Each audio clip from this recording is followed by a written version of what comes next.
Loving Sairams and a wonderful evening on this auspicious Sunday.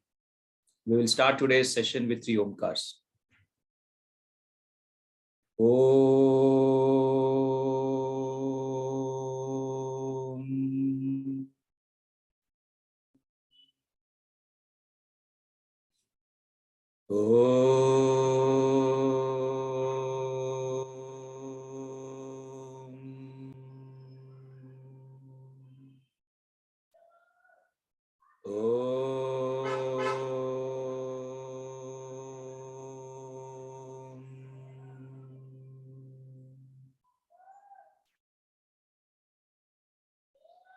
Offering my humble and prayerful salutations to our beloved Bhagwan's lotus feet.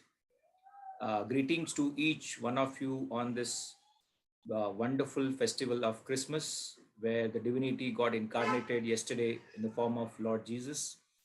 And as Bhagwan says, the real birthday is one when divinity blossoms in our heart.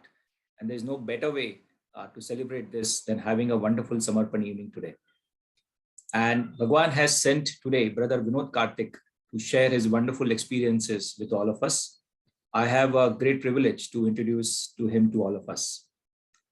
Brother Vinod Karthik was blessed to have Swami's Darshan for the first time in 1998.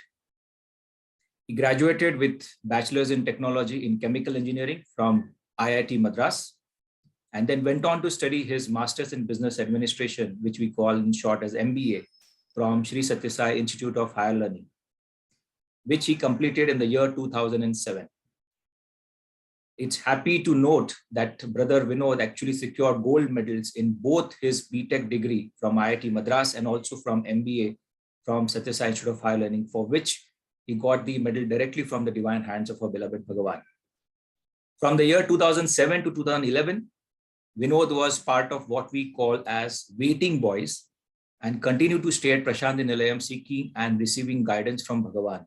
For some of us who may not know what waiting boys mean, waiting boys is those of the boys who passed out from Swami's college and are waiting for Bhagavan's guidance to chart out the next course of life. Sometimes Bhagavan do bless them, the waiting boys, with a doctorate to go for PhD. Some of them do become the lecturer in the college. Some of them get the opportunity to work in Central Trust and elsewhere in the ashram. Some of them, Swami guides them to move out and seek other opportunities. But waiting boys is a very, very beautiful period where you are focused completely on Bhagavan and seeking his guidance for the future course of action. Brother Vinod was also blessed to sing in Mandir as part of the Prashanthi Bhajan group. And he has also performed in many dramas staged before Bhagavan, including the most coveted one, which is the convocation drama of Sathya Sai Institute of Higher Learning. During his student days and thereafter, during that golden waiting period, as we just saw, Swami blessed Vinod with numerous interactions. Maybe some of the interactions we hope to listen to him today. Thereafter, under the active guidance and involvement of our beloved Bhagavan, on 23rd of September 2010, Sai Krishna Charitable Trust was incorporated, which is currently involved in educare, social care, and healthcare related seva activities. SKCT, or Sai Krishna Charitable Trust in short, as it is referred to, is today supported by a large number of seva volunteers from the alumni of Sathya Sai Institute and also from very many Sai devotees across Bangalore and outside as well. In the recent COVID-induced lockdown, SKCT, or Sai Krishna Charitable Trust, worked closely with the Sri Sathya Sai Seva Organizations India and served food to almost 5 lakh of migrant labor at Bangalore, which is an excellent human service which the trust has offered under the leadership of Vinod. In the second wave, as we all saw, multiple COVID helplines were set up across India, enabling people to get access to hospital beds, life-saving oxygen, and other critical resources. Vinod, also with his parents and wife, Dr. Purnima Karthik, who works as a doctor in the healthcare initiatives of the trust, have been blessed by Bhagavan to dedicate their lives to seva. Many of the alumni of Swami's University are also deeply and actively involved in the service activities of Sai Krishna Charitable Trust. It's a great privilege to listen to Brother Vinod Karthik today, who has been instrumental in offering seva and actually, becoming a role model for many of us to take Bhagwan's message to all. Over to you, Brother Vinod Karthik. Sai Ram. Thank you, Brother Siddharth, for those very kind words and warm introduction. I offer my very loving and reverential pranams at the feet of our beloved Master Bhagwan Sri Satya Sai Baba. Very loving respects to the elders here, the honorable members of the Sri Satya Sai Central Trust, the Sri Satya Sai Seva organizations. A loving Sai Ram to all the Sai brothers and sisters here, and a very special loving Sai Ram to all our brothers and sisters from the alumni community who are all part of this. Thank you so much for this beautiful opportunity to share my learnings and thoughts, which have all been gathered at Bhagwan's lotus feet. And before I begin, I would like to again, offer my loving salutations to my parents, to all the elders, to all my teachers, right from day one, whether it was from my pre-nursery to the institute at Parthi. I think each one of them has been so instrumental in shaping each one of us. And on this occasion, I just want to thank them, because without any one of them, it would have been absolutely impossible to address an audience of this magnitude.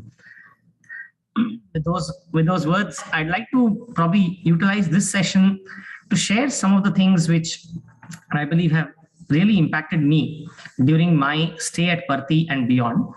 And as part of this, one of the things which I would definitely request is that it's great if we have questions to kind of definitely bring them up. I think all of us learn through that process of insightful questioning.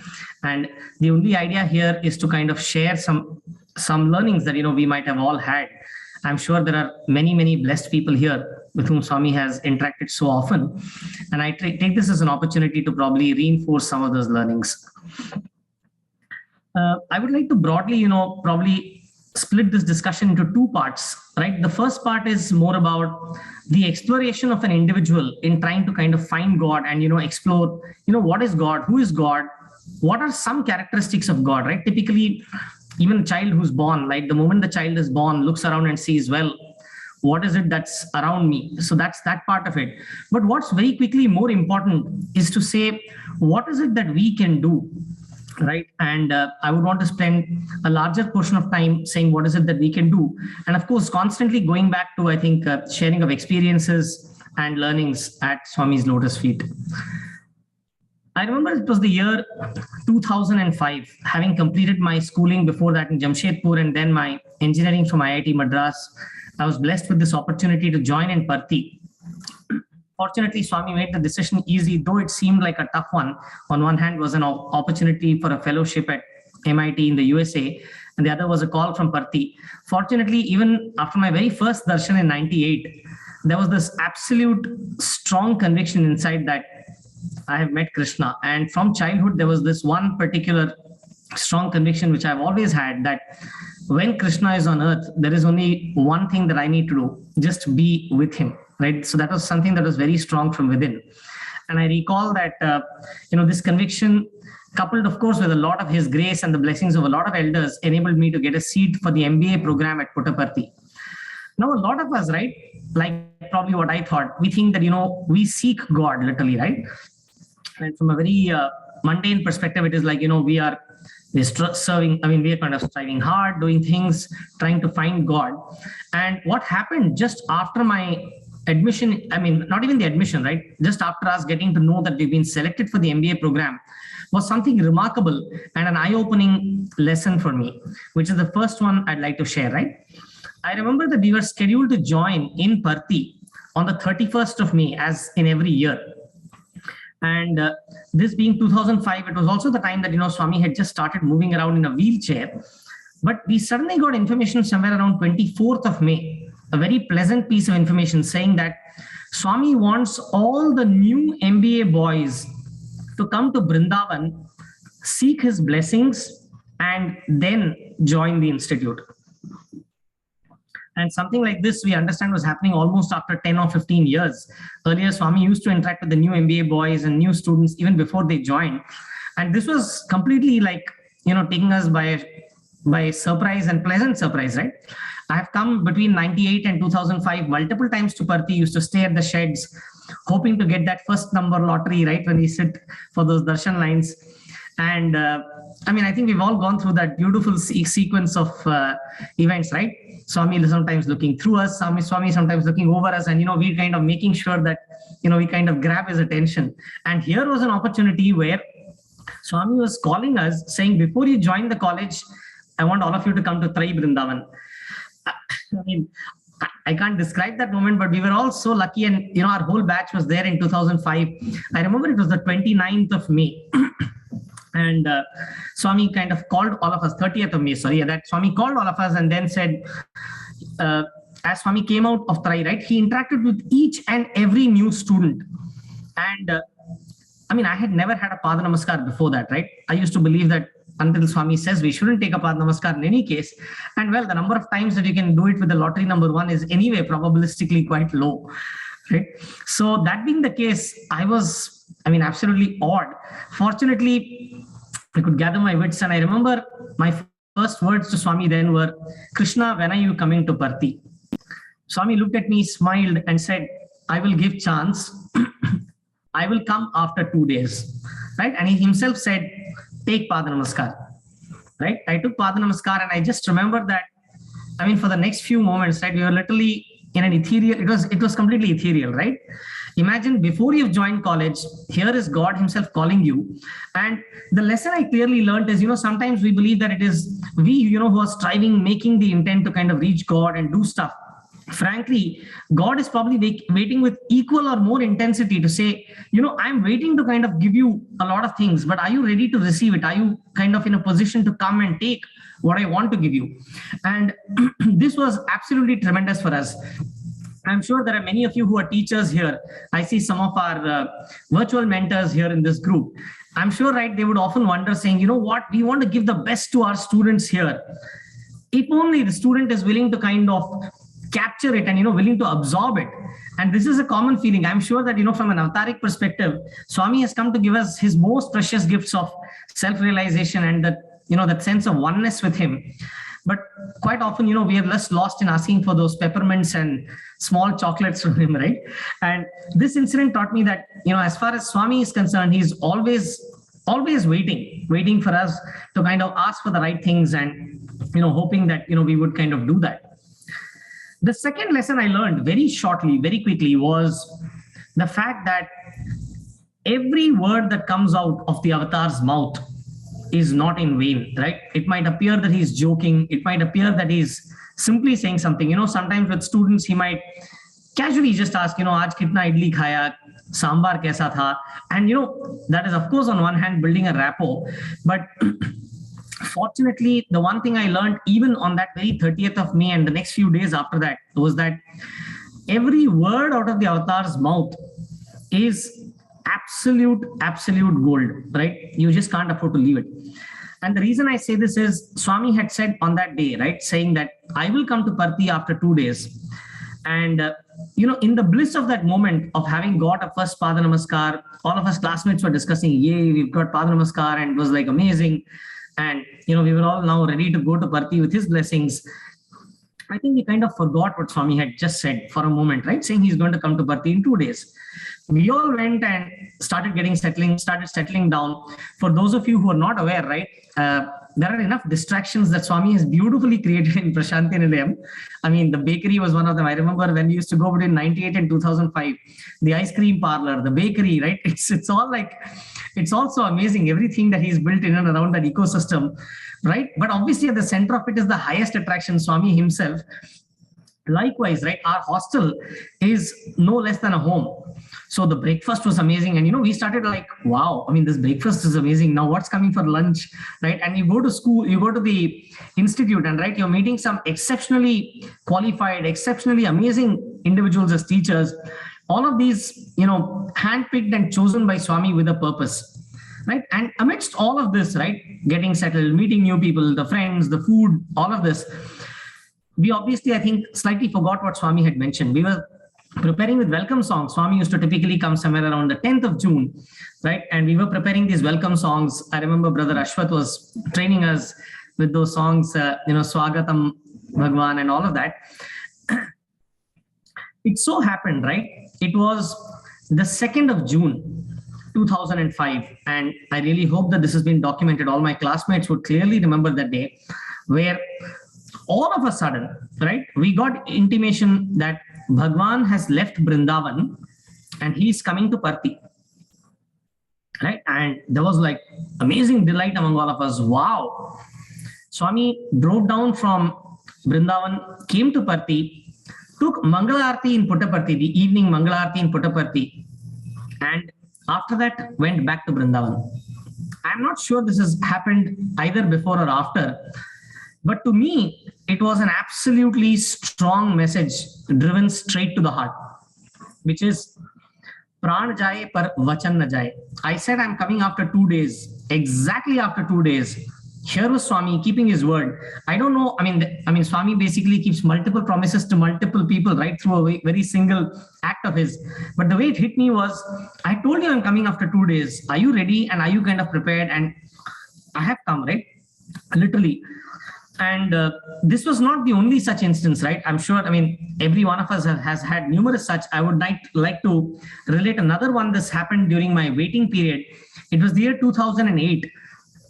And this has to do with this had to do with my grandmother's just passing away. And at that time, Swami had blessed her right after her death very, very profusely, literally asking, literally saying that she merged in him. And I remember at the end of that first interview, Swami also said, I will call you after 3 days. Right? By this, some of us, having stayed in hostel, we used to have these discussions about Swami and everything, right? So there was a certain degree of, I think, I don't know whether I should call it monkey mind also, right? Which was also always there with us. And I remember asking Swami physically saying, Swami, 3 days, matlab 3 human days, right? I mean, not your 3 days of some other yuga and so on. And Swami said, yes. And then I just wanted to double clarify, right? Double check, just make sure that you've kind of make sure you've got it completely right. So I was like, Swami, you mean 72 human hours? And Swami repeated, yes, I will call you after 72 human hours. And this was the 12th of June that Swami had given the interview. 3 days passed, 15th of June went, and Swami didn't call, right? And again, my monkey mind was at work, like, Swami, you said 3 human days, ye kya hai yaar, matlab, this is not fair, right? And all kinds of thoughts coming. Swami had actually asked to bring grandmother's ash in a dabba. I used to carry it in a big dabba actually, and people would ask what it is, and I didn't know whether we could say what I'm carrying because it's ash from a dead person's body, right? And I didn't really know what to talk about it. So on the 4th day, I remember I was just carrying it in a smaller vibhuti kind of dabba in my pocket, hoping that it would escape a lot of eyes. And as it would have it, on 16th of June, Swami did call again for an interview. And in that interview, we started off, offering our worship to Swami, chanting Guru Brahma.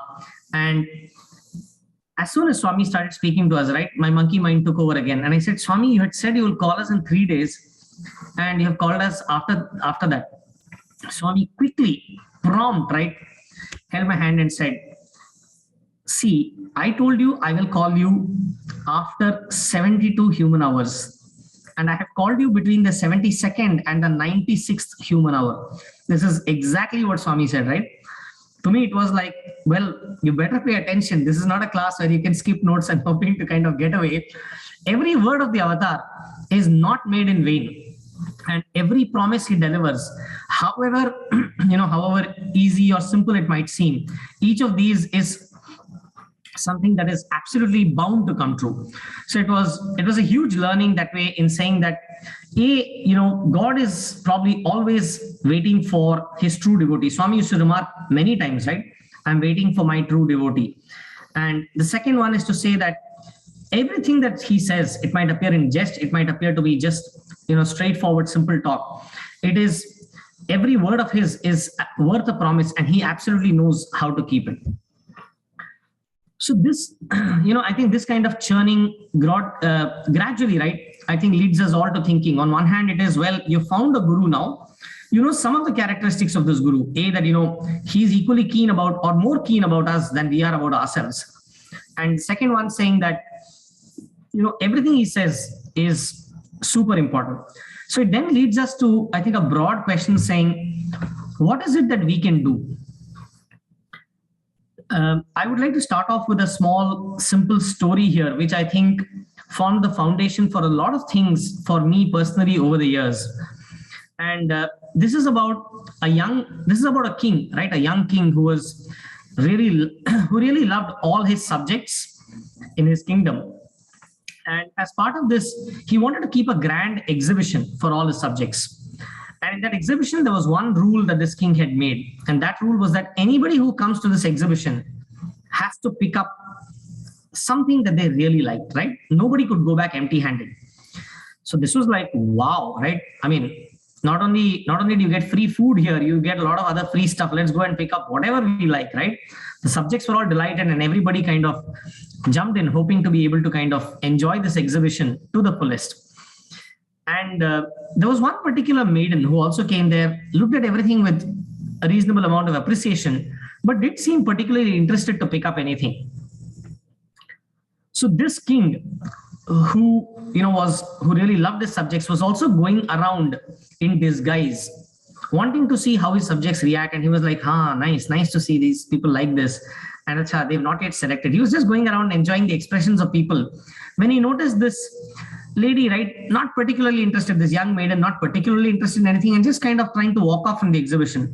And he accosted her and said, hey, young lady, don't you like anything in this exhibition? I don't see you've taken anything.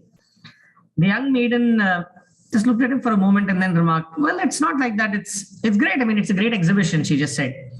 And then this young man, right, the king in disguise, started asking her, but you don't seem to have taken anything. I'm actually going around and trying to pick up something too. Are you not picking up something? She says, no, I'm not interested. Oh, so you believe the king won't give you what you want, is it? He just asked in jest, right? And by this time, the young maiden was quick to realize that this is the king himself, right? And so she started saying, well, it's not like that, but I'm not sure if he'll be able to keep his word for what I want. The king's ego got pricked. And he said, no, the king is a good person. He'll do whatever. And then the young maiden, right, kind of broke her understanding and said, well, I know that you are the king himself. Will you be able to keep your word exactly as you said you will? The king said, absolutely, I promise. Right? And at that instant, the young maiden said, you know what? I truly appreciate that you have put up this grand, magnificent exhibition. Every item here is truly splendid. But what struck me the most was the heart of the person who would have put up such a grand exhibition for all his subjects. How much grander must that heart be? If at all I seek something, it is that heart. I want to win that heart. Would you be able to take me and make me your queen, right?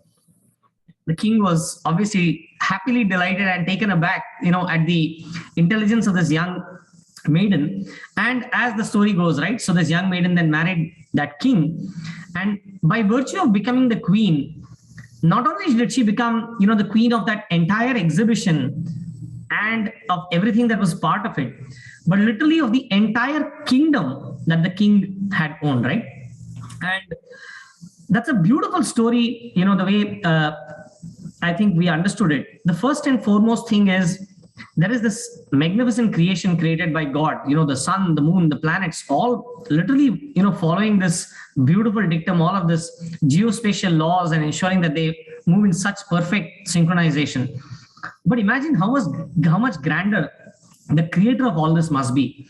And if we are able to seek first the kingdom of God, which was one of the important tenets that Christ said, seek ye first the kingdom of God, you can be doubtlessly assured that everything else in any case will be added unto you. And by the way, the logic of seeking God first is not for the sake of the kingdom that follows, but it's just that is automatically and obviously the most attractive thing to seek.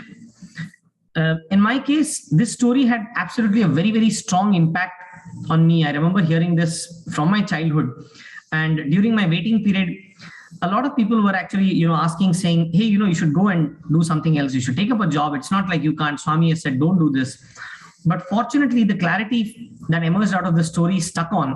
And my whole childhood dream of being close to Krishna, I would say it found its fruition through that waiting period where there were numerous interactions, numerous opportunities to sing before him, I think every one of those moments is highly treasured. So our schedule would typically be around Swami morning, evening, right? And thinking about him and trying to see, what would make him happy. Uh, as they say, right, when you seek him, everything is automatically granted. And it's not as if it is not granted when you don't seek him, right? The child which is born, it doesn't need to even seek milk. The mother's milk is kept ready for that child by God himself, even with the very fact that the child is born. But in seeking him, I think it's also a reflection of the fact that we are making an intelligent choice, so to say, as human beings. It's not that it's wrong to seek something of the universe, but between this larger, bigger, more tasty sweet, I love sweets, by the way, larger, tasty, bigger laddu called God, and this tiny piece of bundi called the world, I don't think it's a matter of sacrifice. Rather, it's just a matter of, I think, choice and intelligence, automatic, to say, Lord, we obviously seek you. And in doing that, obviously the bundi is anyway going to be going to be a part of it. I remember during this waiting period, there were numerous opportunities to learn some outstanding lessons. It was also very much possible to get very clear instructions from Bhagwan, where he asked us to set up what is called Sai Krishna Charitable Trust. And during this period, while setting up Sai Krishna Charitable Trust, Swami very clearly outlined that Krishna should be spelled with a U. He also asked us to seek Chakravarti sir's guidance on the trust deed, get the inputs from him. And also the seed funding for this was done by Bhagwan himself, the first money given directly by his hands. So it was a profuse blessing. Swami also clearly outlined what kind of children to take, how the service needs to be done, and multiple aspects saying, keep these children up to the age of 21, until which time they should all become self-reliant and responsible citizens. Looking back, right, some of these, I don't think we understood the, I would say, the intensity and the magnanimity of a lot of this. But looking back, it just seems that, we've been so fortunate where I think each one of these instructions today serves as a massive guidepost to us in very challenging times. Literally, everything that Swami said has come to pass. I remember Swami saying, in the children's home, he said, don't mix the boys and girls. And at that time, there weren't such rules. But today, increasingly, we hear of a lot of things which just goes to show that Swami, as a loving mother, as a guiding guru, was paving the path for a very smooth transition to ensure that all of this was going to happen easily for the trust also. So essentially, that one learning that I think has really helped me is to say, can we seek God first? Because automatically everything follows in its wake anyway. The next aspect, which I believe was an important learning, was with respect to talent and qualification versus interest, right? Basically, what we call as availability versus ability. So, sometimes all of us come with these heightened notions of self-importance, right? So we all believe, what, I've come from that university, I've got this medal, I've done that and this and so on, right? And just think of approaching the creator of the sun, the moon, Jupiter, and all these planets and more, the entire galaxies, right? And you go and say, what, I got this medal, Swami, I'm a great guy, right? Look at the futility, the foolishness of what we're even talking, right? You're talking of to the master of universe about the speck, but as a loving mother, he's always encouraging. He wants us to kind of excel, do well. He would ask people, hey, what CGPA did you get? Did you get an O grade? Swami was particular that we excel in everything we do. Not because that is the end all and be all, but I think Swami wanted us to pay attention to detail and try and do everything we did to the best of our ability. But that said, if there is one clear thing I think I learned through the years at Parthi and beyond, it was the fact that our availability significantly overpowers our ability. I remember that when Swami had given clear instructions about the children's home, about the trust itself, one of our major concerns at that time was that Swami was asking us to move out of our cozy nest in Jamshedpur, which is where I was born and brought up. It is in Jharkhand. And he was insisting that we set this up in Bangalore, right? So first of all, Swami was talking about a project that seemed larger than life, clearly something that was beyond what we could do, and to set it up in a place where we didn't know the language, the people had no clue, no background, right? And I remember literally saying, Swami, there are a lot of people we know in Jamshedpur. They'll all help us. The Sai Samiti is there. But Swami was categorical. He said, no, do this in the outskirts of Bangalore. And he also promised that he would come there physically. So we know that it's a matter of time before it will happen.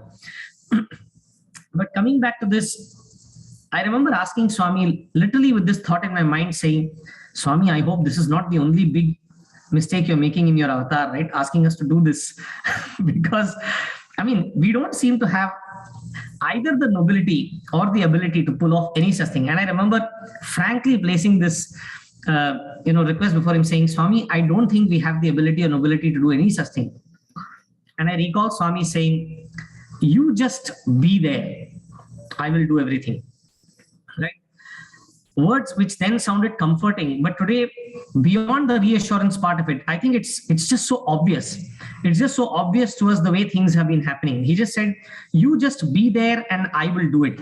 Today, when we look back, right, whether it is in terms of resources like land or resources like the building, or I think the COVID Seva was an absolute eye opener for many of us, right?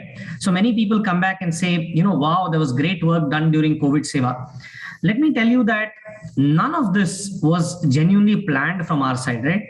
It was just a spontaneous response saying, all around us, there is a massive pandemic at play.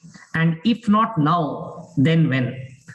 There were so many of our alumni brothers and sisters who took a lead and said, we have to do something here, right? All around us, people are suffering. We've got, absolutely God-given education. Swami has blessed us in so many ways that we can't afford to just sit quiet at this difficult time. So we had literally started in the first wave saying that, there are a lot of migrants who are walking. These were people who were trying to walk out of Bangalore because they were losing their jobs. Companies and factories had shut down during the lockdown. And people wanted to just go to different places, back to their hometowns, literally thinking ki agar marna hi hai to ghar pe jaake marte hain. Literally, right? That was the notion that people had. And while that was obviously, something very sad, the key thing here was we wanted to know how we could do, what we could do. And we weren't very clear. So we said, what? These are people who are just literally walking. Let's try and take some food and water for them to at least handle one session of food and water. And you won't believe it, this started off with just 30 chapatis that we could put together on our first day. I remember some of our brothers taking the lead and going, just 2-3 of them saying, we'll take these 30 chapatis and go with a few water bottles for them to drink water. This, which started off as a 30 chapati initiative on day 1, within a month had literally gone to a scale of 18,000 chapatis on an average every day. And I remember it peaked at a number like 30,000 every day, right? 30,000 chapatis a day. If any of us has to think that this was something we have done, I think there cannot be a sign of greater foolishness, right? The way people responded to the cause, we started literally looking at ourselves as well. Swami has blessed us with an opportunity to just be on the field. There were children at work, there were ladies at work, the gents quickly kind of arranging logistics, getting food, resident welfare associations got involved. There were numerous people, I think the Sai fraternity, all of them got very strongly involved. And then we had people outside of our Sai fraternity also who said, this is something which is plaguing our country. The very fact that at least we're able to reach the food to them is great. So it's sometimes said, right, God wants to find ways to grant credit to people, right? It's not that you did anything. At the end of the day, I guess we were only, you can think of us as what? Simple drivers driving a vehicle from point A to point B, carrying food that so many people had made. But, well, God wanted to give credit, it looks like. And so, we were blessed to, I think, reach this to the migrants. And I can tell you that this act of just spontaneous love and compassion really found a lot of, appreciation among those migrants, especially. I remember so many of them, right? There are some very, very beautiful and touching videos where 1 or 2 of them have actually said things like, Satya Sai Baba ko thanks. आपके खाना से हमारा पेट ही नहीं, हमारा दिल भी भर गया, right? आपके प्रसाद से, which is, it was just so heartening to know, right? That the fact that in these difficult times, there were people willing to kind of stand up and do whatever was completely, needed at that time. The second wave of COVID, right? I think that brought a completely different dimension to this, where there was a need to, I think, respond quickly to people losing lives. So we had started off saying, can we start off with a small helpline to be able to reach different peoples with their needs for information, whether it is around hospital beds, oxygen, food, plasma, and various other requests that were coming in. I think a lot of our brothers absolutely took very strong initiative. A lot of sisters involved there, each one working like a leader, right? And doing this. I don't want to point out specific names simply because it would be an unjust thing on my part to miss out so many more names who were involved. But every one of these, soldiers from the Sai army, as we could call it, right, played such a huge part. It was such an honor and privilege to work so closely with the Sri Satya Sai Seva organizations in Karnataka and in other states across the country.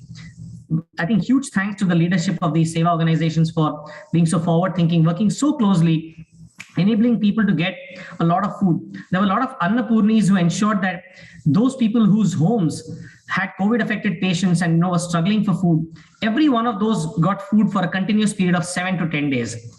As we set up this first or second helpline, there were numerous other alumni who got involved, right? And just look at the power of this training and that whole setup that Swami has created in Parthi, right? In hostel in Parthi, right? All of us typically just say, "Hey, Sairam brother." In fact, I remember a few moments ago, I was just interacting with some of our brothers before we just started saying, "Sairam brother, which batch?" Right? And I mean that Sairam brother, which batch, and just that connect is good enough. Where people got involved and very quickly, like 15 helplines were set up across the country, which ended up being state helplines. There was one in Delhi, there was one in Andhra, there was one in Chandigarh, there was something happening in Tamil Nadu, right? Karnataka, so many states. Maharashtra was taking a strong lead in that. It was just amazing to see how just saying Sairam brother, which batch, and just getting started, people taking the leadership in their respective zones. And I don't think there is any other alumni community which could do this. Clearly, the brotherhood that was developed in the hostel, that sense of ownership in trying to kind of work towards the fatherhood of God and just do it for the sake of seva, was something which was absolutely, I think, remarkable. Again, there's a less known part during this entire COVID seva, which has been led by so many amazing volunteers sitting globally. As you're aware, we've been having a free school serving about 300 rural children. And this was the time when it became increasingly difficult for many of these rural children to get access to education. Schools were shut down, they lacked in technology.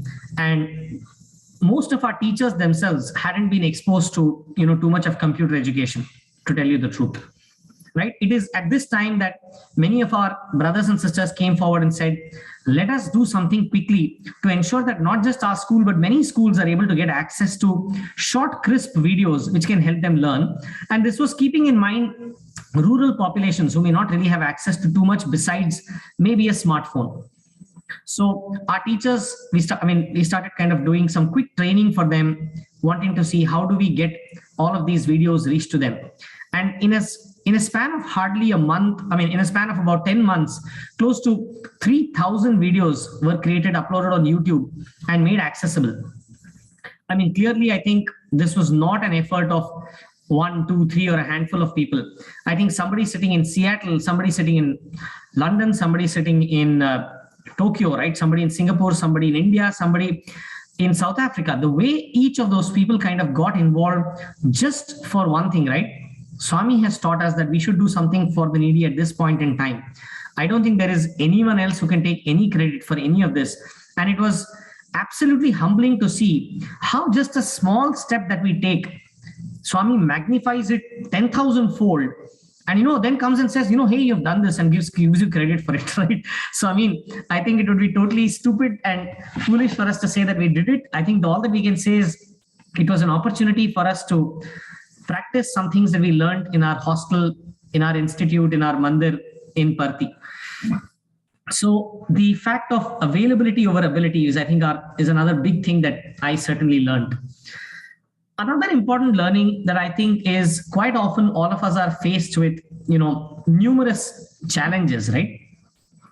So when we're kind of working in life, COVID was, of course, one such I think, big challenges that appeared, right? The enemy was unknown, invisible, and nobody had a clue of what exactly is going on. But I remember in one of our dramas when we were acting as students, it was the convocation drama of 2005, where Swami had blessed me with this opportunity to also act alongside. And I was playing the role of a friend of the lead actor there, right? And this friend was the only person who was actually understanding the situation of that lead actor, who was being misunderstood by a lot of people. And during that, I remember that there was a particular dialogue which absolutely caught my attention. And that was this particular dialogue, which is, don't tell God how big your problem is. Tell your problem how much bigger your God is. Right? I'm repeating it just for the sake of a better clarity. Don't tell God how big your problem is. Rather, tell the problem how much bigger your God is. And I think this is one thing which certainly stuck to me from those interactions. Swami also during convocation dramas time, right, tends to interact a lot with students, and it was a really wonderful time. There were also other such dramas that we would stage where Swami would come interact with students. But this particular thought absolutely stuck on. And during our phase, of working beyond that in the activities that are going on here, one thing I've understood is, as far as spirituality is concerned, there are no real shortcuts possible, right? So one can't say that, let me just do this. Ye to Swami ka kaam hai, let me just pay a bribe and get it done, because it doesn't matter. I don't think that's what Swami expects of us. In fact, Swami often says, don't distinguish between the work you do for apparently yourself and for apparently Swami, right? Because both are actually Swami's work. So keeping that in mind, we had taken some specific principles, and we wanted to make sure that come what may, we will kind of try and stick to the right thing. So in the early phase where Swami had specifically guided and asked us to look at procuring land for the children's home, for the trust, for the purpose of setting things up, I remember saying, Swami, we have no land, what to do? But Swami just smiled and said, literally saying, okay, you figure it out. That's your journey. You need to kind of go through this, right? And we were guided by some very well-meaning people that in Bangalore, there are a lot of lands which are generally not very safe. There are a lot of legal issues associated with it. So you must rather go to the government and get this piece of land. And that was, I can tell you that I came from a city called Jamshedpur again, where there is just zero interaction with what is called the government. For us, everything there was the Tatas. Thanks to Nausarwanji Tata for setting up a city like that, where everything happens with just calling a 4-digit number. It's probably one of the most advanced cities. And to come from there to a village in the outskirts of Bangalore, where for everything you have to go to Panchayat, the government, right? I had only read about these things in the civics books, 6, 7, 8, right? Civics, fundamental rights and constitution, and those are the only things we had known. But to come back and see this in real life was a remarkable learning.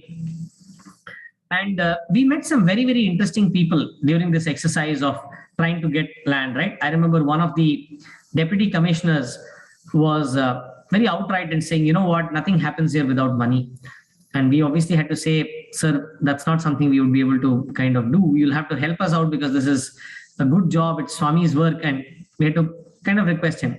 There was another person who took over after some time, and he said, you know what? I also come from a place near Puttaparthi. I come from Penukonda. We were happy. Wow, this is, he knows Swami and he's going to help us out, right? But he had a very kind of amazing request to ask. And he said, I can get you this land. All I need is, can you get me an interview with Swami? Right?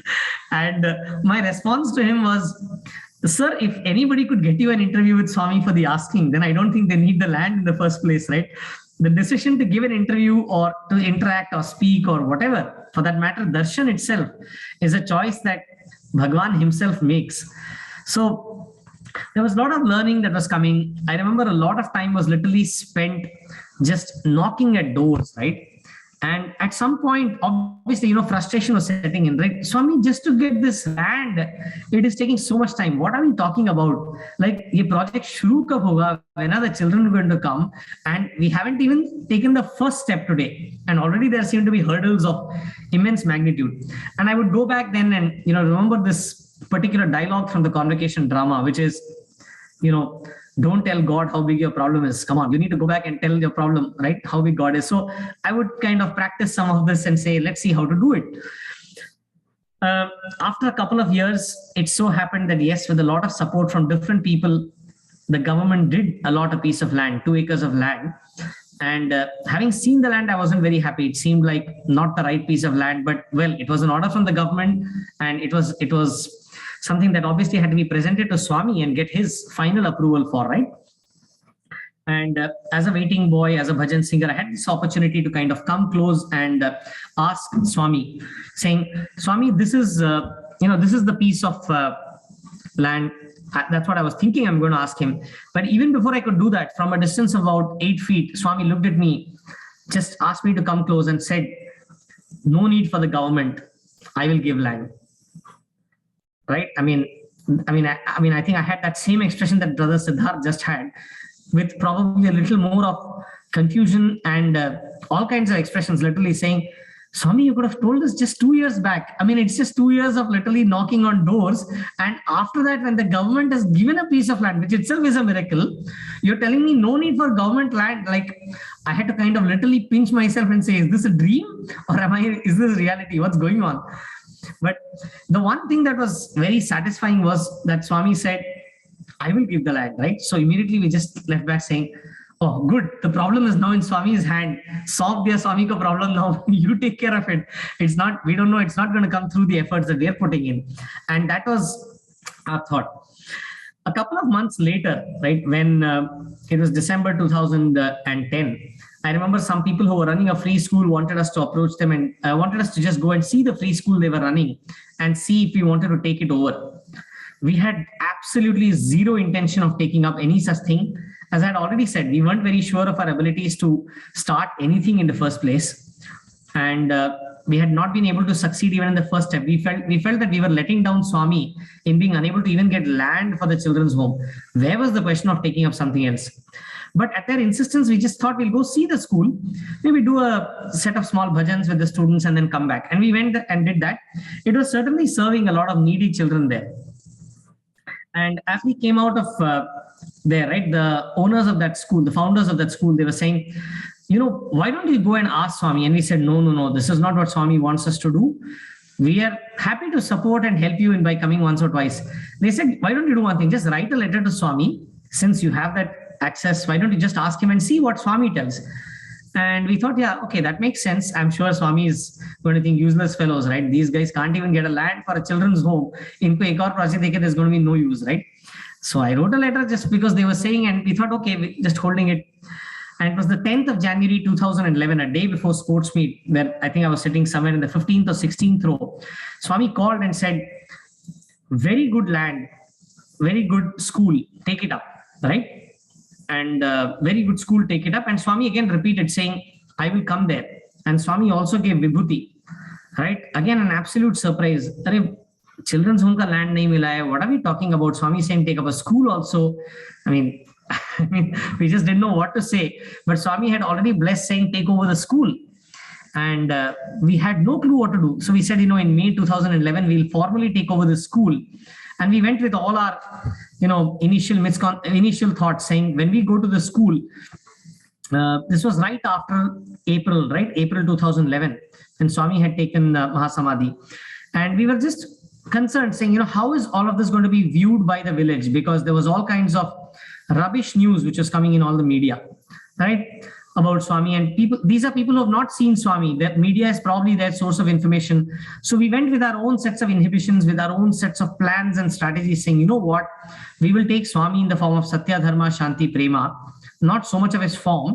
And gradually, we'll see if people want the form, that's fine. But Swami has always said the values are more important.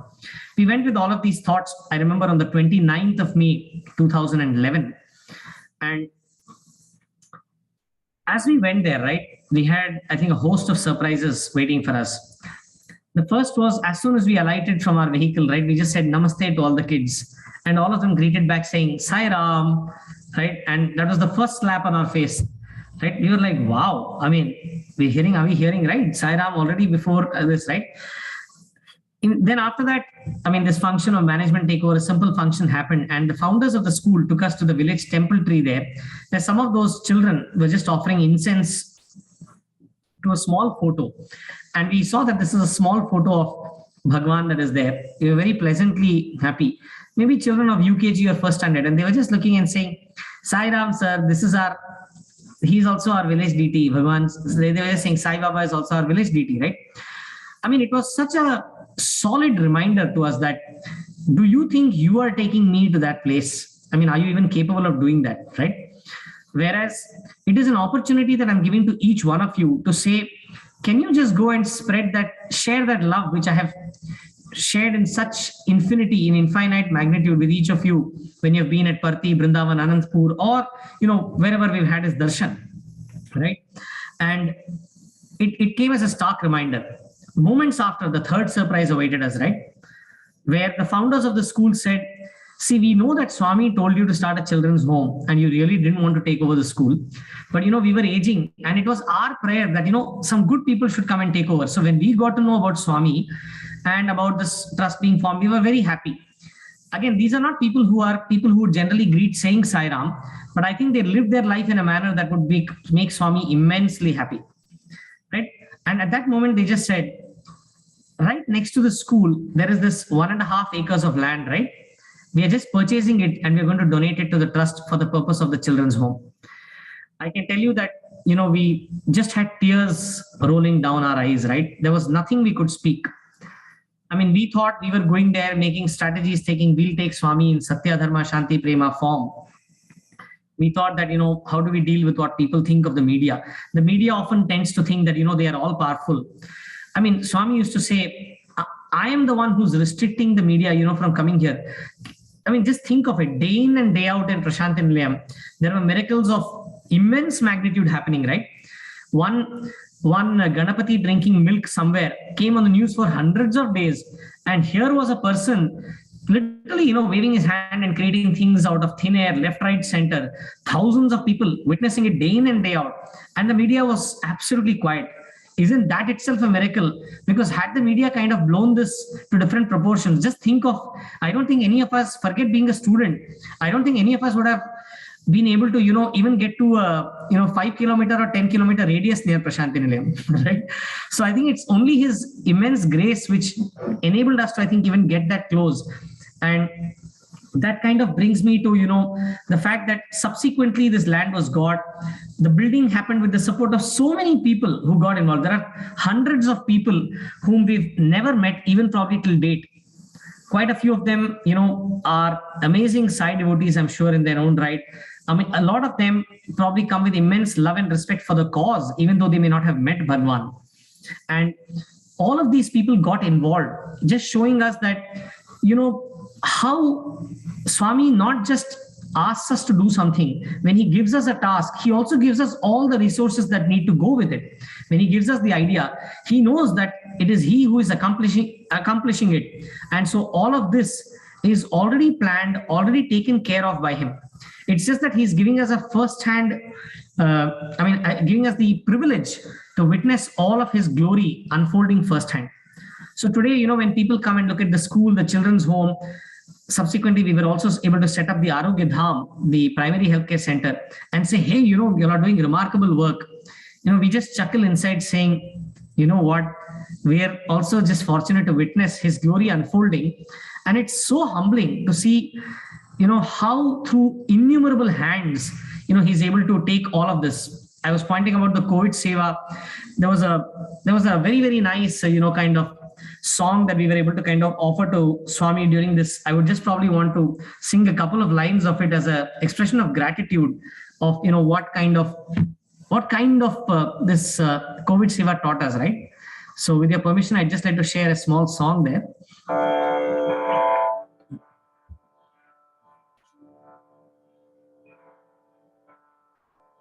तू ही फकीर, तू ही है राजा, तुम ही हो साई, तुम ही हो बाबा,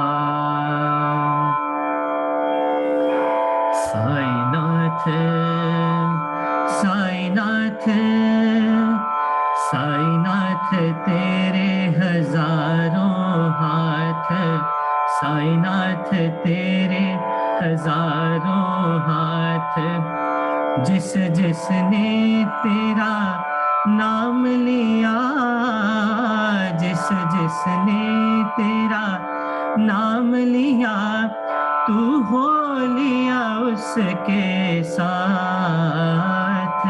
साईनाथ साईनाथ साईनाथ तेरे हजारों हाथ, साईनाथ तेरे हजारों हाथ।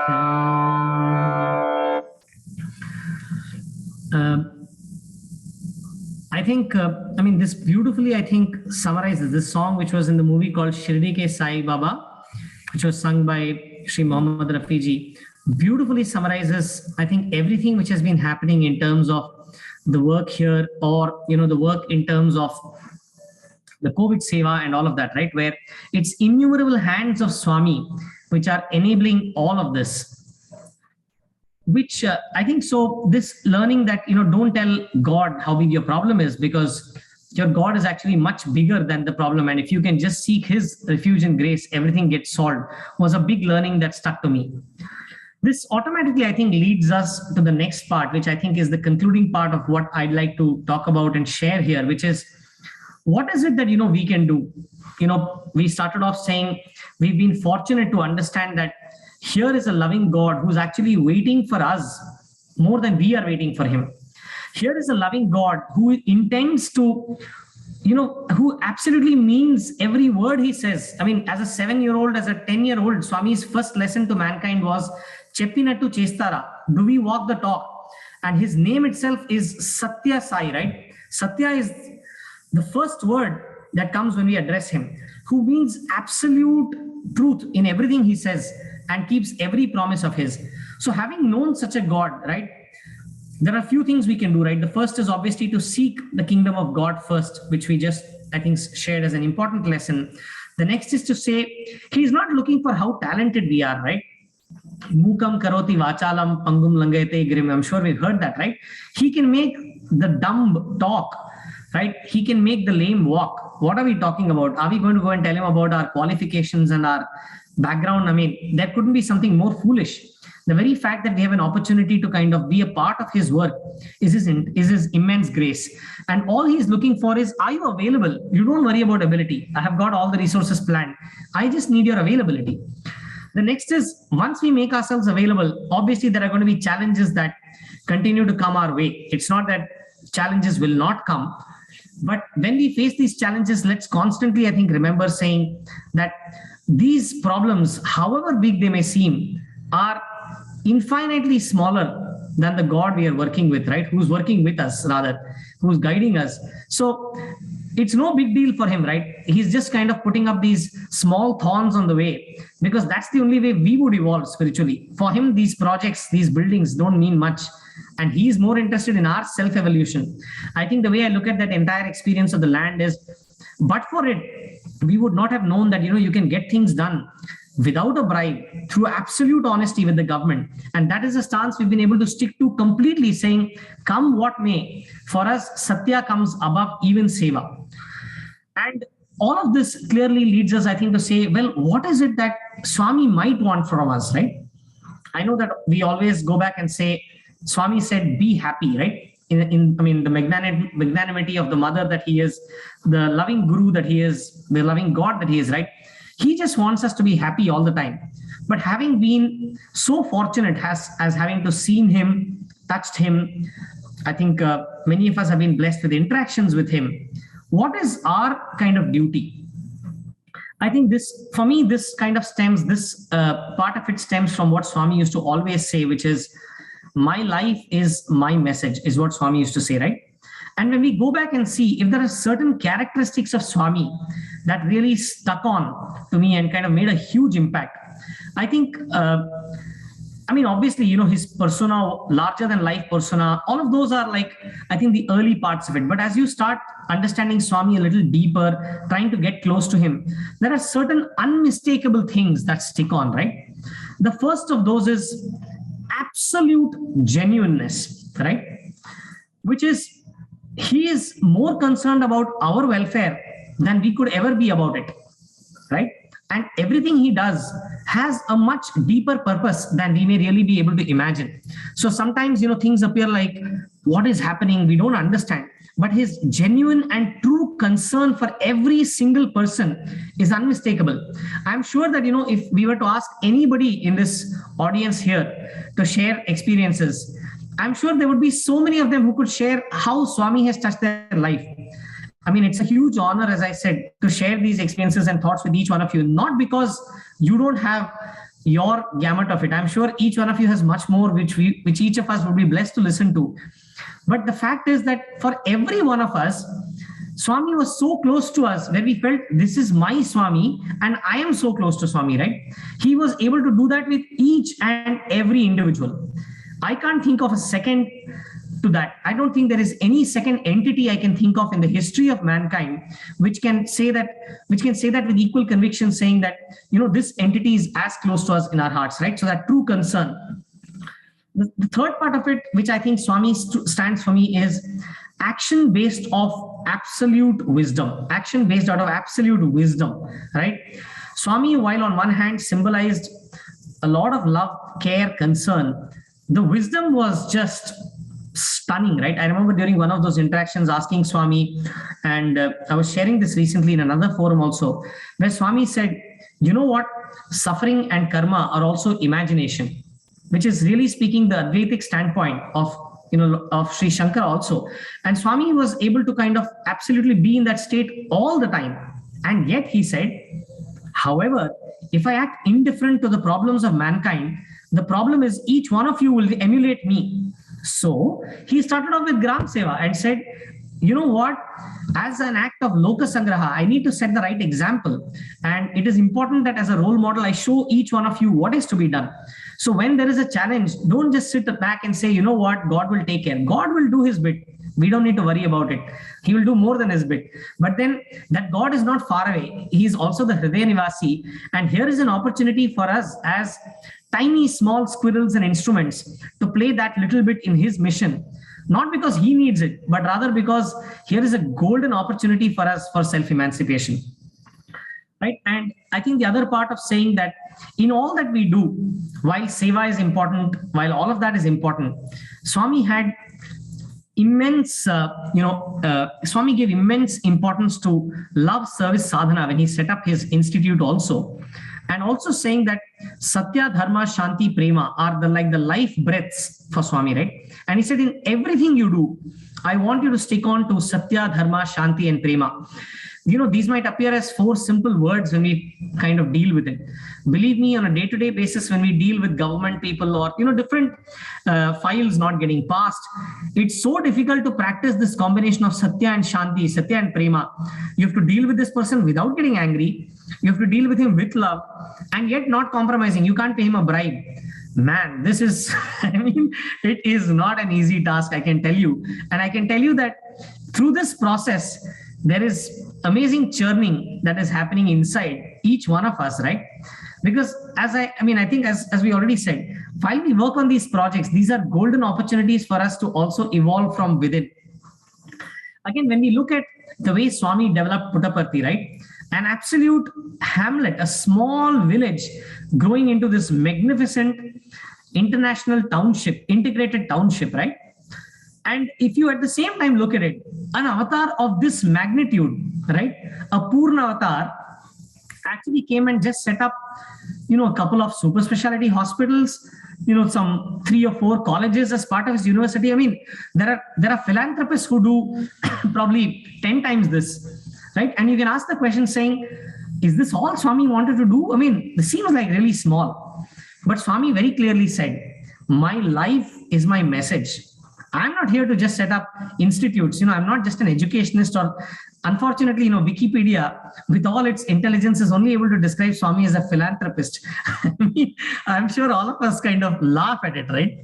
But, well, I mean, Swami is just so much beyond. In setting up this beautiful township of Puttaparthi, he wanted all of us to go ahead and extend this prasadam that we received in the form of free education, free healthcare, free water, and all those beautiful projects in different places, different villages around the country.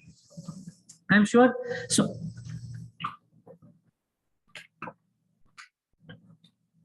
usually, we say that the greatest happiness for any teacher is when their student also attains to that level of excellence, and sometimes, even surpasses them, right? And think of a loving mother, a very compassionate guru as Swami, right? Every discourse of his, day in and day out, there was only one thing he would exhort at the beginning and at the end.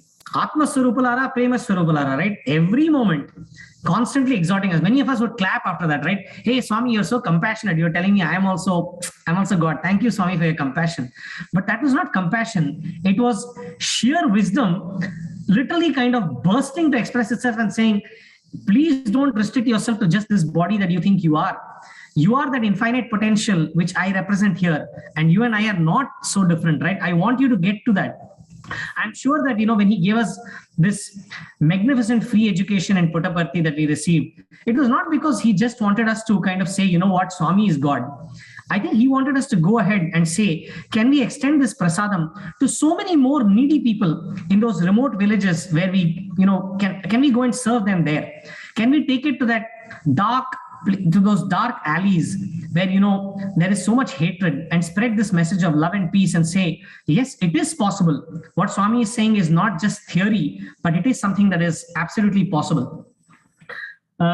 He has given us an absolute mathematical, simple formula for happiness as we kind of embark on this, right?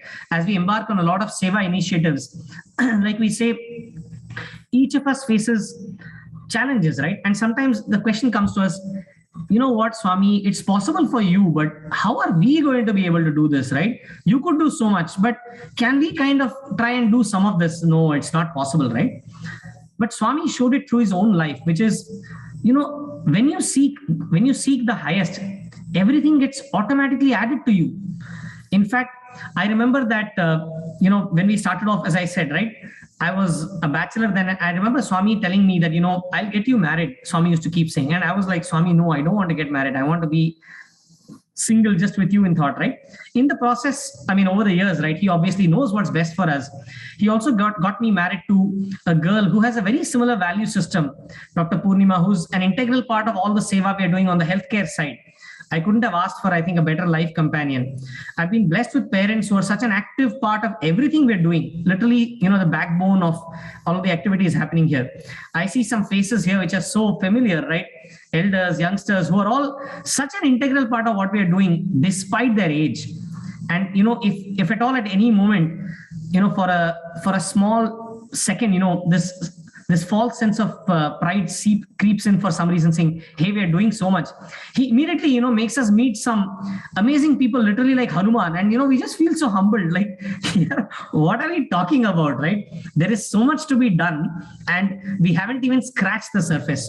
Today, in all of these activities, right, when we try to practice what the Institute taught us in terms of love, service, and sadhana, there are so many alumni, brothers and sisters who've joined hands. Today, this whole trust, which we are talking of as Sai Krishna Charitable Trust, involves the leadership and constant involvement and support of innumerable of our brothers and sisters, many Sai devotees, the support of very well-meaning people from our Satya Sai Seva organizations, the blessings of elders from, the Satya Sai Central Trust, and so many others. And all of this, I think, goes to show that, Swami's love is universal. I'm also happy to share with you all that, as we go forward with the school, we've been blessed. Our school has been selected as one of the pilot schools for the national education policy. Someone, who comes, someone like Dr. K. Kasturi Rangan, who's a very senior person in the entire Indian fraternity in the education space. He's also the advisor to the Prime Minister. He's also the former chairman of ISRO, a Padma Vibhushan winner. was here to visit this small school in this small hamlet, right? And demarcate this as a pilot school. Do you think any of us, with all our efforts, today I was just speaking to one of our esteemed guests here, and they were saying, we're not even able to reach Dr. Kasturi Rangan, right? We can't even reach him. And here was Dr. Kasturi Rangan reaching this school. Do you think any of this would be possible because we wanted it? I mean, absolutely impossible. I mean, Sainath Tere Hazaro Haath, right? The way he works through so many different people, so many of them are on this call. It's so humbling. So as we embark on our next steps, right, some of these, we are looking to kind of get to a pre-university, looking to say, can we get to a college also and extend this prasadam of free education to more rural children? As we look to get to a skill development center, as we look to kind of expand this slowly, this Arogya Dham into a general hospital, we know that there are going to be numerous challenges, right? Because Swami does not want to make it a cakewalk for us, because then where is the evolution for us in it, right? He is more interested in our evolution as we kind of extend this prasadam that he has kind of imparted to us. So we know that when we look at these big challenges, well, we need land today. The number of that seems in such large crores that I think many of us just count zeros associated with it. And we know that, well, Swami, we don't know how this is going to happen. All we know is this is a humble initiative trying to take your word forward. We know that each of these buildings that need to come up are all going to be, I mean, we don't know how they're going to happen today. But at the same time, we know that with the support of Swami in so many innumerable forms, each one of these is already written and granted in time, right? So we know that we are only kind of walking this blueprint as we go along. He has already identified everything, but he lets us kind of enjoy this challenge of identifying the piece of land, seeing it kind of getting built, and feel happy saying, wow, it's all happening. But I mean, as they say, he has already pre-scripted all of it. And how fortunate, how lucky we are, right? Where he's already kept much larger medals that any institute can give for us, right? He's already kept this beautiful medal of realization for all of us, proximity and his closeness for all of us with him. And I think it is a beautiful opportunity for us. I would just like to kind of close this with this small thought, saying that every one of us, right, who is, I think, on this call, there are so many people outside this call, and I think a special call to each one of us who has had the opportunity to be blessed personally by him, who have studied at his institutes, his schools, his hostels, right? They say, to whom much is given, much is expected, right? Again, something that the Bible says when we are recalling Christ, a day after his birth. To whom much is given, much is expected.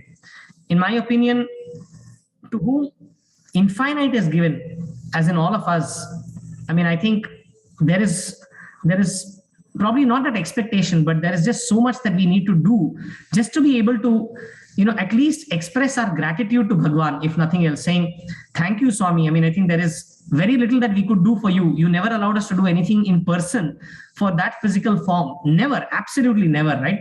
Swami didn't ask for, I think, a hair's breadth work of thing for himself personally, but his thing was always go serve the public, serve the needy. I am in each one of them.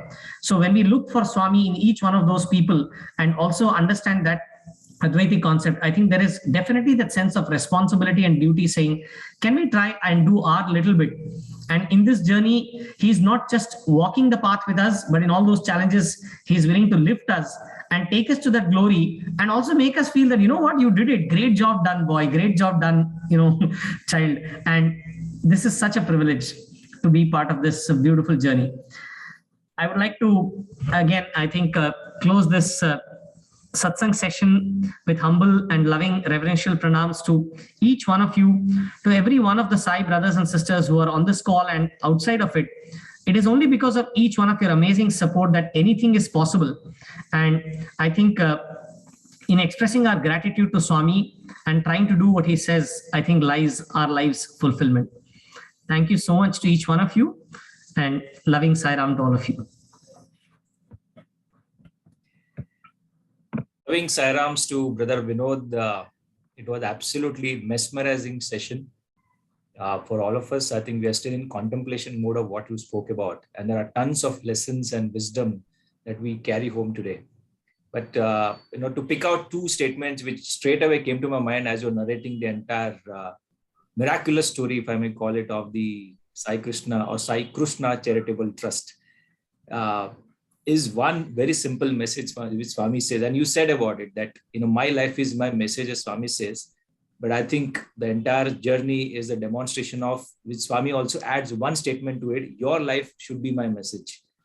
So actually, you see that what Bhagwan actually created in terms of socio-care, Medicare, educare, through you and the rest of the entire trust members and the volunteers, you actually replicated what Bhagwan's message was. So I think that one line which we carry home as an inspiration is how can our lives be his message, which is extremely important responsibility for all of us who have got into the fold of Bhagavan and got this rare privilege, to be in his ambit. In fact, the very first lesson which you spoke about, you began with that saying that, I saw Krishna. I think how many of us, kind of realize that we are living in an era of Krishna, and extremely rare. It's like out of 5,000 plus years, whatever we have read and heard from people, that Krishna has incarnated again, and, we got a chance to know him. Among 7 billion population, I don't know how many millions, not even a billion, millions few have got chance to be in his fold. And we have that privilege to be around him, to know him, to touch him, to feel him, to speak to him, to listen to him, and even today through the videos and the the readings that we get. So it's a rare privilege, and that's why that big message that we carry home is: can our life be his message? How can we kind of replicate what he did? And when we say Swami is a mother, father, Sai Baba, as we say, Sir I Baba, divine mother and father, I think the child does carry some DNA of the parents, as all of us know. Can we carry some of Swami's DNA in our life? Beautiful, brother. Truly be our life can be his message. So that's one big takeaway for all of us. All of us need to ruminate. It's our individual journey, with him. Second important message is love in action. Love in action is service. Again, many times Swami has said that how do you express action in love in action, and which is true service. So again, the entire beautiful journey, the Nectarian journey that you spoke about and actually took us through, I was able to visualize, what happened next. It was like very, kind of a very enamoring journey for all of us to go through. Okay, what next? And that is precisely, love in action is service and truth. So beautifully mentioned these two clear messages that, we all of us have a homework to do today to ruminate on this. But another important message, which is extremely relevant for us in today's times, one is the wave 1, then wave 2, and now we have got Omicron wave, and all kinds of waves will come and go. But as you rightly put across, let's tell COVID that, I have God with me who is far more bigger than you. You said problem, I'm just converting problem word, replacing with COVID. It's an opportunity to tell, and it's a great reminder that you've given to us, that let's tell COVID or Omicron or Delta or Alpha or Gamma or whatever it may be, the sum and substance of you, all of you kind of viruses is even more aspect as compared to the God, the powerful God that we have got with us. So I think if we have that, all kinds of fears, all kinds of inhibitions, apprehensions about this phase that we go through for last 1.5 years will just disappear in a trice. And another key message, which you narrated through a story, I think that's why I'm just bringing that focus back on that, the girl who kind of, and the king story about the world and God. I think many times you have heard this, but it's important for us to recollect and ruminate over it, that it's about God and the world. What is more important to us? And Swami has taught most of the boys that when you pray for God, don't pray for the world. And very simple, it's a very most selfish way to do is when you pray that God, I want you and you alone. Ask for creator, the creation comes as a package deal with him. So it's even more selfish for us to pray for God alone, because we get double benefit. One pay ek free types. If you ask for only creation, you may get creation, but you will not get creator. If you ask for creator, you get a creator, the king in your story, at the same time, the entire creation which is around. I think this is the 2 or 3 key messages. There are very many messages you spoke about, but some of these are extremely important for us to take away home, ruminate, and actually do homework and introspection. How can we kind of implement these, important aspects in our life? And that will be the true fitting, answer to Bhagwan, that it is our life, which is also your message. And that's a key takeaway. And heartfelt gratitude to you for, consenting and sharing these beautiful messages, your time, your thought process, and you as a role model for many alumni and even side devotees around, that it is possible to replicate Bhagwan's message. Many times people speak about it, but you actually put into practice and show today that it's not just Bhagwan. Bhagwan says that once you are my child, you also can do what I can do. So it is absolutely brilliant example and role model that you have shared with us. And I think Sai ke Hazaro Hath is always around us. No way we can say Swami has left. If at all we say it's left, it's a physical body. But now Swami is multiplied in so many of it that he's all the time living with us. And even today, as we speak and discuss, he's observing and listening to us, saying that, okay, my children are learning the lesson which I wanted them to learn. So brilliant session. If I may just add a small point here, brother, which is, I remember that Swami was talking about this thing, right? Saying, how do we connect with Swami? And I think that's definitely an important one. Yeah. And during one of those interviews, I remember that as soon as we chanted Guru Brahma, Guru Vishnu, Swami came with a pat question saying, who's your Guru? And I mean, we were right in front of Swami, right in the interview room, and there was no doubt, right? Immediately he said, of course, Swami, you're our Guru. Like, I mean, have we done something wrong that you doubt it or something, right? And Swami was very clear and categorical. He said, your conscience is your Guru, right? And he said, follow the conscience, right? In fact, Swami always said, follow the master. The conscience is there with each one of us. So when he's talking of that Hridaya Nivasi, as we kind of, I think, have that ability to focus deeper within and look at it, I mean, sometimes its voice is just so loud, you can actually literally hear it like, it's like, is it outside or is it inside? What's happening, right? There are times, of course, when it's feeble because repeatedly we don't hear it and then it says, "Arey, what is this? This guy is not listening to me," kind of a thing. But that said, I think the more we are driven by conscientious action, by what is right, it is amazing how, we see his glory unfolding.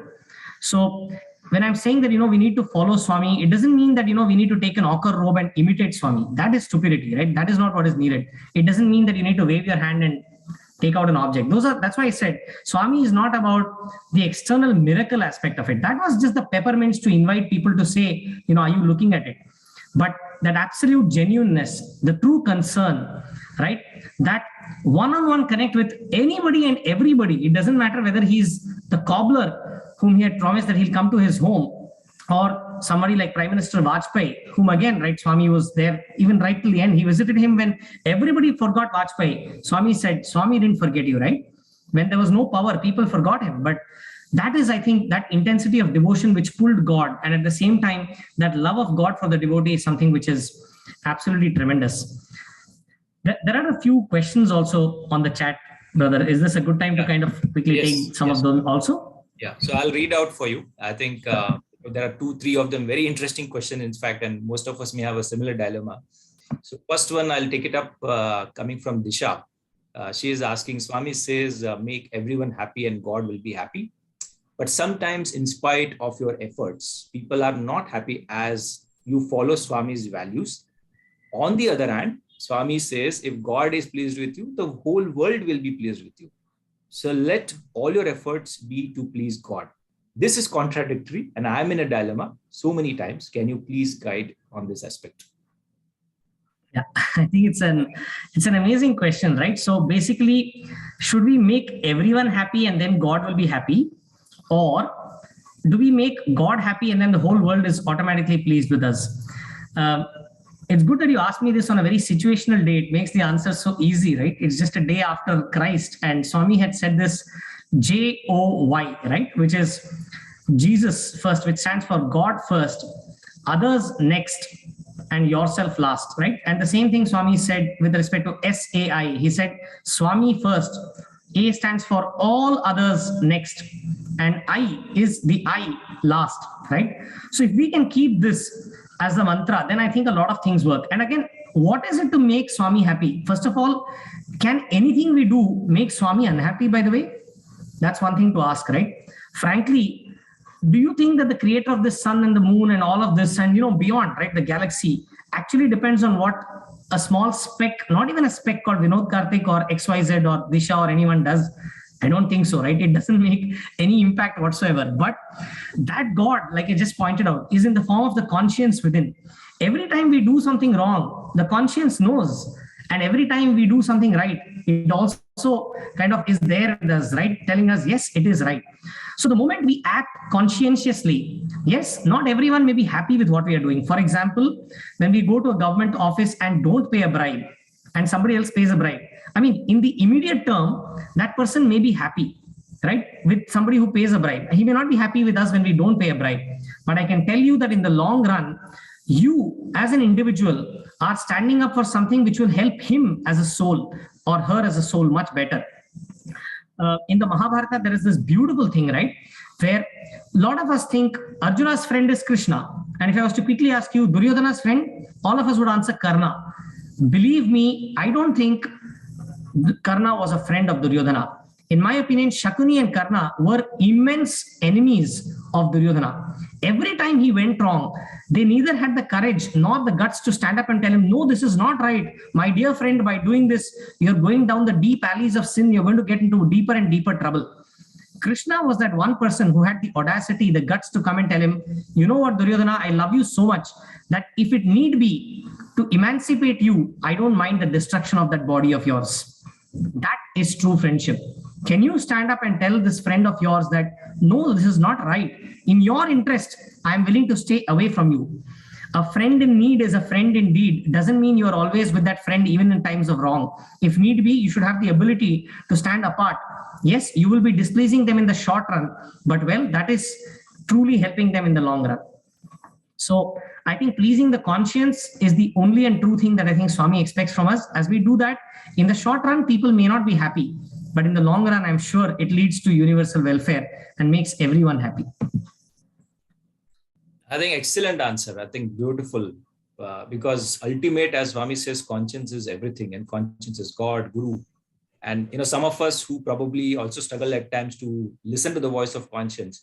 If I can add one line to your answer, many times in the hostel days among students, we used to say, if you can't understand or listen to the voice of conscience, just add one line to it.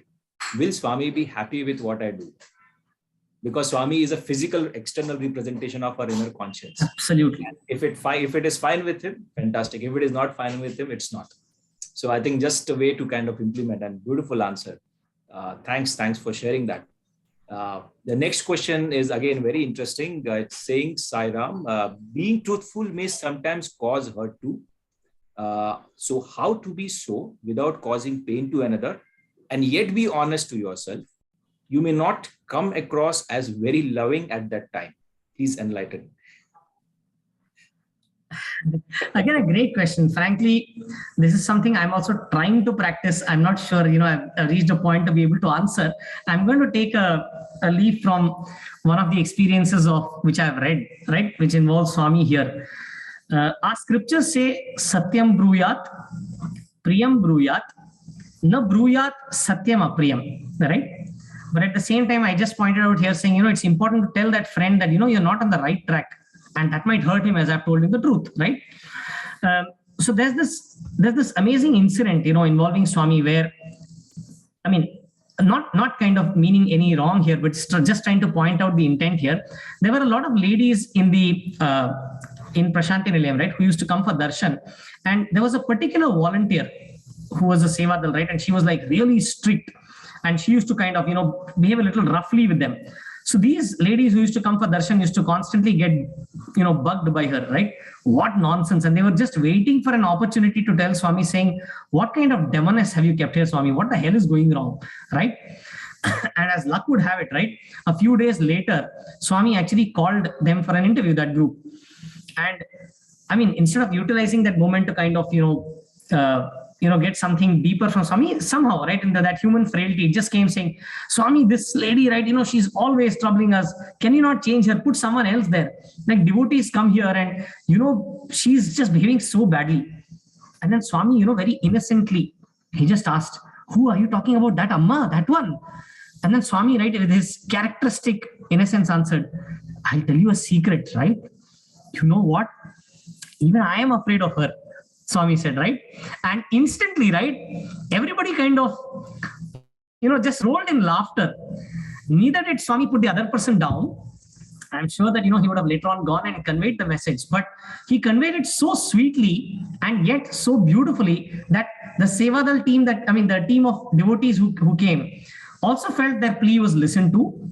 That lady in particular was not pointed out and offended. She was doing her duty and she was asked to be firm when it had to be firm, right? And yet Swami handled this so beautifully with humor. So I think in some of these, right, a good sense of humor can sometimes actually help us. I mean, that's something I personally need to develop too, I guess. I mean, I'm trying hard as we go to these government offices to try and say, can we, not pay a bribe and yet, make them feel happy? Just tell them something nice so that they still do our work and at the same time feel happy. So one way we try to do that today is not through humor, but the bribes we typically give in government offices is a book of Swami, right? And we say, you know what, this bribe can not do any harm to anyone. If at all, if they open a page and read it, it's only going to do good to the whole world, right? And we're happy to give them a book of Swami. Like most officers, however, would just kind of flip through and see, are there some notes in between, and be disappointed when it's not. But I'm sure that, times are changing, things are getting better. And as we kind of deal with this, this is something which I think through practice, we'll be able to perfect better. So I think practicing that inner peace as we speak the truth. And it is not with a sense of vengeance, right? So truth can be spoken vengeatically, saying, you know what, you hurt me, you wait and see, man, I'm going to kind of strip you when I speak the truth. That is one way of doing it. And the contrary to that is to say, objectively, can I look at it and say that in the interest of everyone concerned, can I say it in a manner which is not hurting? That is when truth actually has its greater impact. And that is something I'm also trying and practice and learn. So that's the best that I can come up with right now. I think very, very, very beautifully explained, because I think the last point you mentioned was brilliant, in the sense when we add emotions to our truth, then there is a possibility of, kind of getting digressed, or, kind of, for want of a better word, it's like, you color your opinion, you add opinion to the truth. So as you rightly said, if you are just being completely at peace with yourself and being more factual and objective, the truth is truth and not adulterated. Moment you add emotions, it gets adulterated and leads to emotional fight, which can cause hurt. But just by expressing the pure fact, the truth can be retained without hurting. And one more message, which vividly comes to my mind about how Swami has told us to deal is, we cannot always oblige, but we can always speak obligingly, very politely, truthfully, with fact. So that's the best we can do, and rest Bhagwan will take care. So, very beautifully answered. So, thank you. I think we are past the time, so we will not be able to take any more questions, but I'm hoping that whatever questions we took and all the messages that you shared were absolutely brilliant. Lots to work on and lots to think about it and ruminate. That's a homework that we carry home. Heartfelt gratitude to you, Brother Vinod, for taking your time out in the evening today and sharing the beautiful message. It was truly, a Christmas extended celebration that we had. Yesterday, the divinity was born, and today we are learning the message of divinity from, Bhagwan himself through you. And heartfelt gratitude to Bhagwan for giving us this opportunity to think about him and his beautiful message. And we pray to him that he gives us the strength and constant guidance to follow the path so that our life can become his message. Before we end the session, one small announcement for everyone. Till now, we have been having this kind of wonderful satsangs twice a month, second and fourth Sunday, today being fourth Sunday. Since most of us have gone back to pre-COVID times in terms of our respective offices and, people are traveling, next month or the next calendar year, Jan onwards, we'll be having the satsang only on fourth Sunday, leaving the second Sunday open to the organization for many more beautiful activities, they are planning out.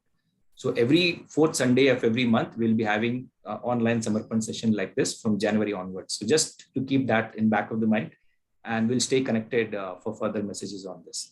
Thank you very much for a wonderful satsang. Gratitude to our beloved Bhagwan. Yeah, thank you so much to each one of you. And I think it's been a huge privilege, I think, to address this large gathering of amazing Sai brothers and sisters. As they say, I think the ear that is closest to the mouth is the one that benefits the most. And I'm also hoping to kind of ruminate on everything that came out during this session and hope to practice, a little more of everything that was shared here. Thank you so much to each one. Sure. So we'll just end the session with Samasta Loka, and that will be the end of today. Samasta Loka Sukhino Bhavantu. Samasta Loka Sukhino Bhavantu. समस्तलोकाः सुखिनो भवन्तु। ओम शांति शांति शांति। जय बोलो भगवान श्री सत्य साई बाबा जी की जय। साई राम।